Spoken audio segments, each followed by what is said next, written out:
Hi there and welcome to Business on the Vine. I'm your host, Lady Jen Du Plessis, and today I am with my good friend Kari, and I'll let you pronounce your last name. It's Kari Ritacco. Ritacco, because I'll probably forget it. I knew you as a different name, so I'm learning that. I am so happy to have you here today. Happy to be here. Thank you. Yeah, thank you so much. The rain was off, which was good. It's finally clearing up, which is wonderful, but so beautiful. We're here at Barrel Oak Winery today, and known as Bow because they are pet friendly. So it's all about pups, all about the pups and stuff. But we are so excited to be here. And of course, with Business on the Vine, we're going to talk about everything about the grapevine, right? Everything in business in that piece of it. So I just say thank you for being here. You're welcome. And no better topic than work in public relations and communications. It's all about the mind, right? Yeah, absolutely. And knowing people along the line. Yeah, and who you know and that network that you have, right? And relationships you build, of course. Yeah. So tell us a little bit about your business. It's very unique. It's very boutique-y. I love it. It is. So Red Iron Public Relations is really focused on enterprise technology, but we're focused on cybersecurity, threat intelligence, and industrial risk. It's really big to have a firm that kind of focuses on the intersection of three and layer that all of geopolitical risks, everything that's going on in India, Pakistan, Ukraine, and Russia. And we're really kind of at the forefront of really working with companies, having a voice and shaping the narrative and everything that's going on at a global level, and having those relationships at the top tier level of broadcast media all the way down to our vertical media that touch those industries. It's fun, it's fascinating, interesting, sometimes a little enlightening. Right. Well, imagine you get some information that others don't get, and they're laden with NDAs and not disclosures and whatnot. So how did you get into this? And we'll dive a little bit deeper into what it is, but how did you really get into this kind of world? It's funny, you knock on a lot of doors. I gotta tell you. I had a degree in journalism operations. I decided at a very young age I did not want to grow up in the cold anymore or stay in the cold. So I was like, it's snowing. In Pittsburgh, you can do with a lot of weather. Right. So I looked up where is a growing field and it's warm in PR, and it was Atlanta. So I literally passed by the Volkswagen Fox at the time with $500 in my checking account, and I drove south. I was fortunate to stay with an old high school roommate, but then I started knocking on doors of people that would hire me. And what happened is that my sorority alumni, I knocked on her door. She goes, "Yeah, you could freelance for my agency." So I started freelancing for her. We did horse races. We did the Golden Cross Row. But then she's out for the tiring. And this lady was the top innovation in technology PR. Her name was Pamela Theodore. She's retired now. And I was in the class being hired there in technology constellations. I will tell you, the people that worked under her have landed amazing jobs, whether that was for the head of Twitter or head of LinkedIn. They've gone really places on big organizations. It's virtually Super Bowl. And so, that's my sweet spot. I was fascinated. My first client was CompuServe, for anyone out there. CompuServe, right? And we did a lot of different clients in there, probably over 300 startups in my life. And it's always been fascinating. I love the journey. I love rolling up the sleeves, kind of shaping them, and eventually see them graduate, even they get acquired, or they nice. It's a great journey. Yeah, I love that. So when you think back on the strategy of knocking on doors, right? Because I know I always tell everyone, I say the thing about Kari is she's a little spitfire, right? Like first of all, she's tiny, right? But then she's just a little spitfire. And I love that you are just always growing, always learning, always looking for what's next. What else can I do? Now what can I do? I'm so excited for all these things that are coming up, for you. And when you look back on this, and what is a strategy that you implemented that you didn't think was going to work and it turned out to be organizing a big event in London for the United States last summer was pretty phenomenal. Right. It was a geopolitical event for a threat intelligence firm, and we had to organize it from the U.S., getting top tier media there. And not knowing have one-on-one relationships with these people was kind of a challenge. But if you have the right content and you have the right individuals at the table, and you're very good at data mining, knowing going through the database, finding the people that will be relevant to it. Yeah. And it was phenomenal. It was about, we ended up getting a wonderful story in The Economist, and the guy just happened to be there at the right time, and we were able to sneak in at the last minute. It was a great piece. But no, and I think it's just being always on the hunt for being as creative and as diligent and persistent as possible, Yeah. and persistence pays. I always say Well, yeah, and that pays in business, right? Okay, so let's talk about some vines here for a second. About some vineyards, because persistence is really important, when you're growing grapes, because you've got to be out in the vines no matter. Oh, we talk about the winter thing, right? You don't want to be there, but you do have to be there all the time and be persistent about checking on the grapes and checking on the leaves and checking on the fruits and things like that.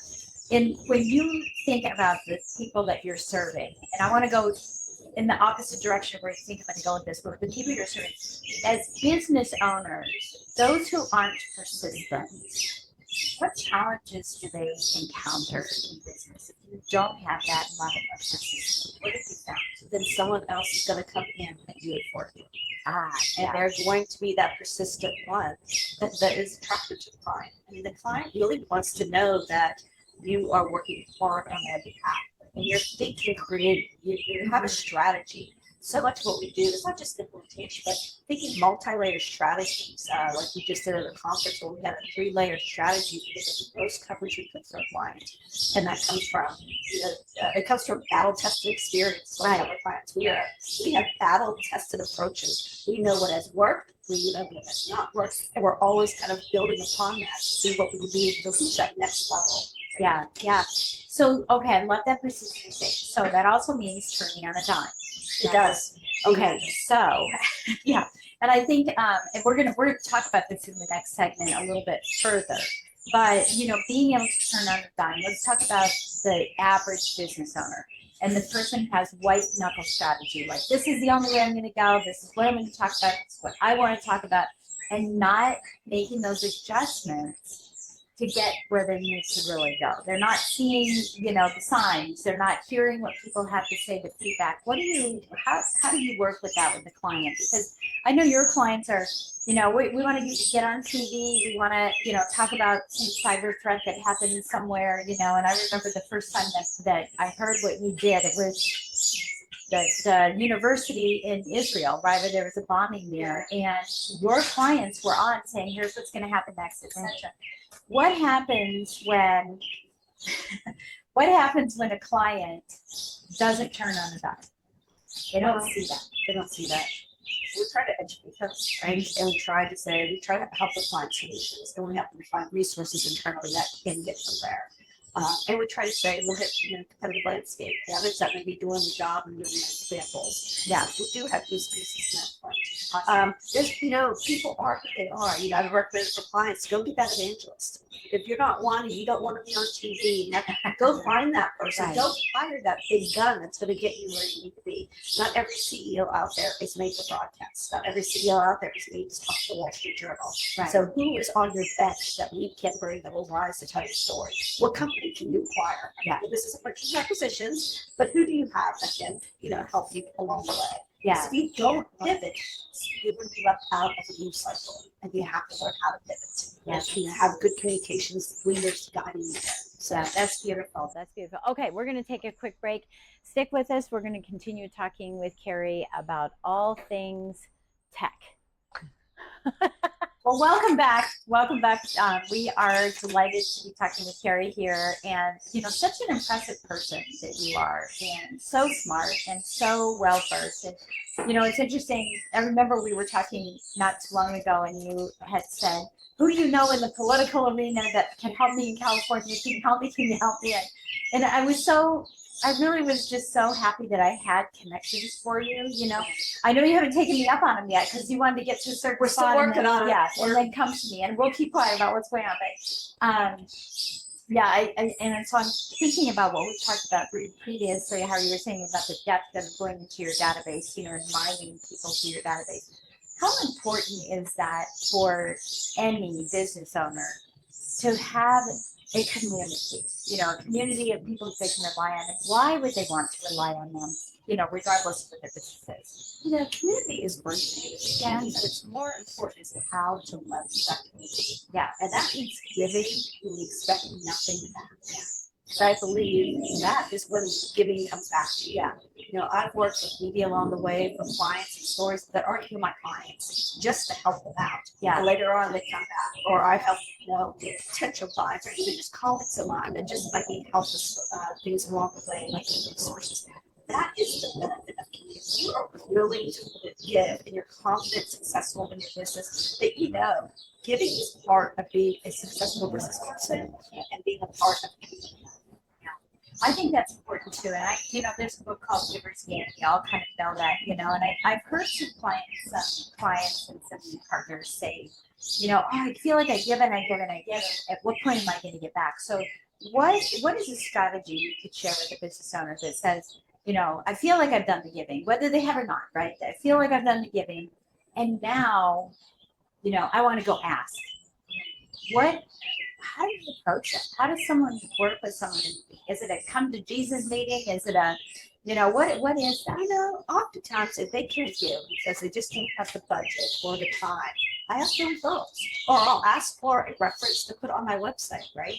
There's ways you can get back that isn't then they give back that you want, meaning revenue. Yeah. But there's other ways. Or could you make this introduction for me? So I think you have to think as a business owner creatively, what does give back look like? Yeah. And it may not always be that, that big client win, right? It might be a reference. It might be an introduction. It might be, something on your website. So be creative and thoughtful on what we do back actually is. Yeah.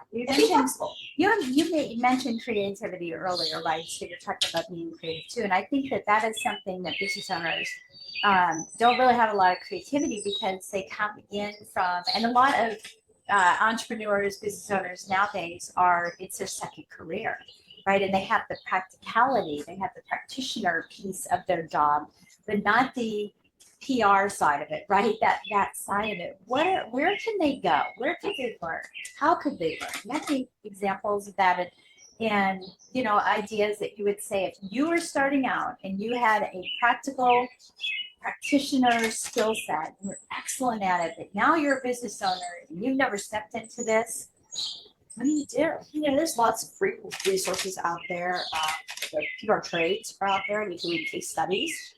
Basically, watch your local news. Watch how some of these people are interviewed. Yeah. This morning, I saw the CEO of Delta Airlines on interview, and I was like, I'm a media trainer as well. Yeah. But I was watching his technique and how he bridged, how he used analogies, how he used stories. But watch some examples on TV. They're not hard. Every morning, NBC Today or CBS This Morning, there's people that you could learn from their techniques and what are good and maybe not are good. Also read articles, you'll see some of those quotable quotes in there that you can actually quantify and to your own use as well. So there's plenty of examples of free resources out there. Yeah, I love that you said quotable quotes, sound bites, right? That's what it is. It's these little sound bites that people are using on a regular basis. The most colorful quote wins the game. If an editor has 5 quotes to choose from, he wants something that's going to really resonate with his readers. So give them a visual. Give them a visual. Yeah, I love that. I think that's wonderful. Thank you. Thank you for sharing that. Yeah. When you started your PR firm several years ago, what was the goal that you had for the firm? And how does that compare to where you're at now? Oh gosh, I thought I was just going to have this little bit of business, a freelancer, right? And then I sat down with a very smart business advisor, and he said, look at what you're doing right now. You could really scale this. You've run teams before, right? And I felt like, well, it's kind of just content doing this by myself. He's like, hey, you have those skills. You have the sales power. You have the sales technique. And you have the knowledge. And you have clients. You have good relations with clients. You're very, interactive with clients. So then we started working. I got a business advisor. And I think as any business owner, getting a good business advisor that can take you along the way. Because I'm a practitioner. I'm not a business skill person. And really tapping into those people. And we work together as well, tapping into you. I work with another local business expert. And that has been so rewarding and eye-opening. So I really encourage you to go out there and look for a business advisor, the one that will get you to that next level. You're not an island. no one's an island. No one can do themselves. No one, They need training. They need the skills. They need the network. Yeah. yeah, and I think that's so important. It's something that I talk about with my clients all the time. Is, having an advisor, having a mentor, having a coach right from the get-go. Because otherwise, you're going to go down a 1.5-year road of developing your business and then realize, oh my gosh, had I had that coach, where were you? How many times have we heard that, right? Where were you 3 months ago? Where were you 6 months ago? Yep, I was here, but you didn't take me up, right? Well, and some of that will stretch you and take you out of your comfort zone. Yes, yeah. I mean, my advisors have always taken me out of my comfort zone and keep pushing me. And sometimes I don't like them for it, but I'm always grateful in the end, right? I'm always grateful in the end. And they're interested in our best interest, right? So, Yeah, I think that's really important. We're going to be going to a break here in just a few minutes, but you have another business I do. that I'd like for you to just briefly share, and then when we come back from the break, we'll talk more about that. But you just stepped into, I keep calling it a brick and mortar. You keep telling me it's online, but I think of it as a brick and mortar. But something that is so different from what you're doing now. Tell us real quickly about that, and then we'll come back and talk more. Sure. So get ready for your whiplash. It is called Toilet King. It's a toilet replacement company, and that's all we do. It's crazy. That is so crazy. We should break it like that. Yeah, we definitely want to put Toilet King and PR and Toilet King. I don't really understand what's going on with that, but yeah, so we will be back right after this quick message. Well, welcome back to Business on the Vine. We're chatting with Kari here, and I am just so excited about what you just said.